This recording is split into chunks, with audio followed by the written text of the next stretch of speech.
নমস্কার বন্ধুরা, আমার চ্যানেলে সবাইকে স্বাগত। আজকে আমি বানাচ্ছি মাছের মাথা দিয়ে বাঁধাকপির ঘন্ট। এটা গরম ভাতের সাথে দুর্দান্ত লাগে। আশা করছি আপনাদের সকলের খুব ভালো লাগবে। তা আমি একটা ছোটো মতো বাঁধাকপিকে ভালো করে কেটে ছোট ছোট টুকরো করে কেটে ধুয়ে নিয়েছি। একটা আলুও নিয়েছি, এইভাবে কেটে নিয়েছি।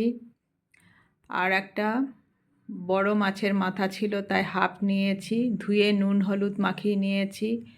প্রথমে নুন আর হলুদ দিয়ে বাঁধাকপিটাকে সিদ্ধ করে জল ঝরিয়ে নিলাম। এবার কড়াইয়ে সর্ষের তেল গরম করে প্রথমে মাছের মাথা ভেজে নেব। একটু কড়া করে ভাজতে হবে। এক সাইড হয়ে গেলে আর এক সাইড উল্টে দিয়ে যখন ভালোভাবে ভাজা হয়ে গেল তখন তুলে নিলাম।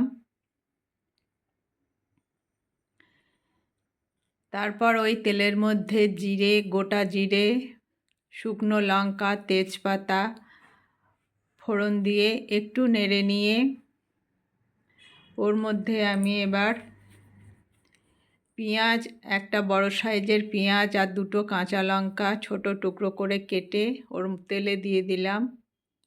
দেওয়ার পর একটু নেড়ে নিতে হবে। নেড়ে পেঁয়াজগুলো যখন হালকা ব্রাউন কালার ভাজা হয়ে যাবে তখন ওর মধ্যে আদা রসুনের পেস্ট, টমেটো দিয়ে একটু নেড়ে দিলাম। তারপর শুকনো মশলাগুলো দেব। অল্প একটু নুন দিলাম, হলুদ গুঁড়ো, কাশ্মীরি লঙ্কার গুঁড়ো, জিরে গুঁড়ো, ধনে গুঁড়ো আর অল্প একটু চিনি দিলাম। বাঁধাকপির তরকারি একটু মিষ্টি মিষ্টি ভালো লাগে। এবার মশলাটাকে ভালো করে কষতে হবে যতক্ষণ না মশলা থেকে তেল বেরিয়ে যাচ্ছে। তেল বেরিয়ে গেছে মশলা থেকে। এবার মশলার মধ্যে আলুগুলো দিয়ে দিলাম। আলুগুলোকে আমি একটু আগে থেকে নুন দিয়ে সিদ্ধ করে নিয়েছিলাম। এবার আলুগুলোকেও মশলার সাথে কিছুক্ষণ ভাজতে হবে যতক্ষণ না কাঁচা গন্ধটা চলে যায়। তারপর ভাজা হয়ে গেলে মাছের মাথাটা দিয়ে একটু ভেঙে দেব। ভেঙে দেওয়ার পর আবার 2-3 মিনিট মতো একটু ভেজে নেব। ভেজে নেওয়ার পর এবার সিদ্ধ করা বাঁধাকপি দিয়ে দেব। এবার সব কিছু একটু ভালো করে মিশিয়ে নিতে হবে। মেশানো হয়ে গেছে। এবার এর মধ্যে আমি একটু জল দিলাম।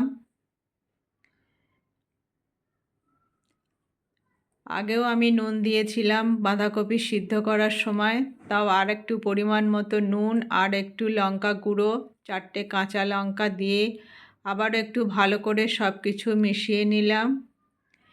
এবার মেশানো হয়ে গেছে। এবার ঢাকা দিয়ে আমি 5-6 মিনিট মতো গ্যাসটা সিম করে সিদ্ধ করে নিলাম। দেখুন সব কিছু ভালোভাবে সিদ্ধ হয়ে গেছে। এবার উপর থেকে একটু আটা 1 চামচ মতো দিলাম। আটাটা দেওয়ার ফলে বাঁধাকপির তরকারিটা একটু মাখো মাখো হবে। আটাটা দিয়ে এবার ভালো করে মিশিয়ে নিলাম।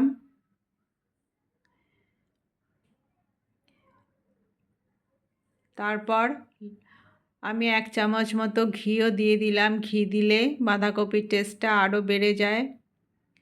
তারপর আর একটু ভালোভাবে মিশিয়ে নিয়ে এবার গ্যাস বন্ধ করে দিলাম। তৈরি হয়ে গেল আমার মাছের মাথা দিয়ে বাঁধাকপির ঘন্ট। রেসিপিটা ভালো লাগলে লাইক, কমেন্ট, শেয়ার করে আমার পাশে থাকবেন।